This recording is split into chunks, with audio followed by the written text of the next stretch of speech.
Hey guys, so let's learn a new recipe today. It often happens that we are left with some cake leftovers in our kitchen. Let's learn two ways of using the same. Let's look at the ingredients first. Some cake leftovers, some ice cream sticks, a shot glass, some whipped cream, fruity, and some melted white chocolate. Along with this, we would also require a cake sickle mold to go.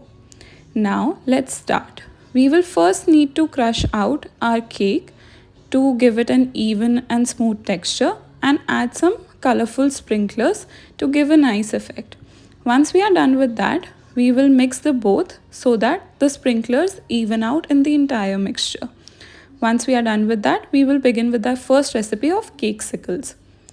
We will first need a separate bowl and add about 2 to 3 tablespoons of the cake mixture. You may even add more according to the quantity that you are making. Now, we will add about 2 tablespoons of melted white chocolate to give the mixture a dewy texture, exactly like we have here. Now, we will require our cake sickle mold to begin making the cake sickles.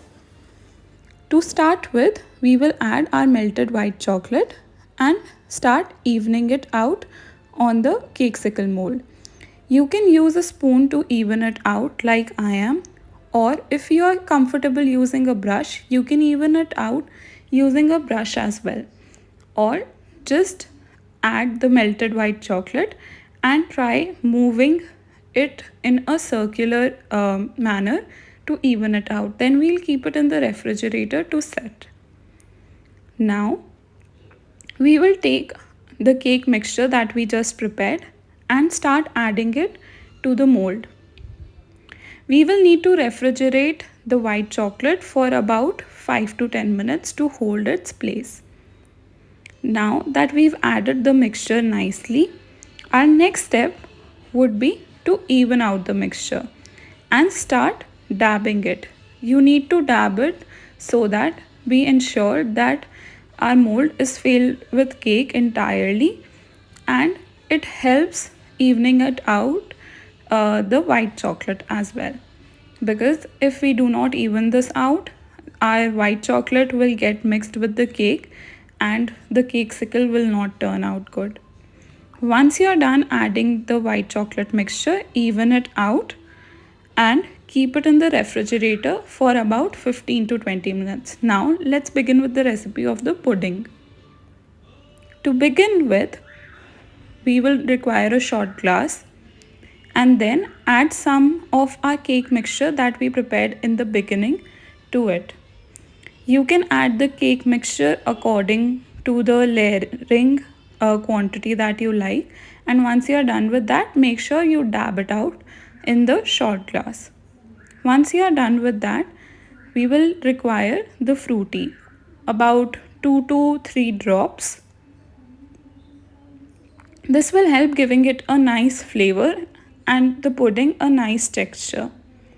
Once we are done adding the fruity, our next step would be to add the whipped cream to the shot glass.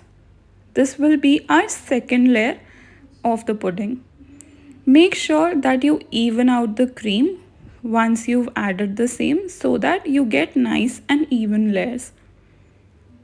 Next step would be to add some fruits. You can add fruits of your own choice. I chose to add some mangoes and some kiwi.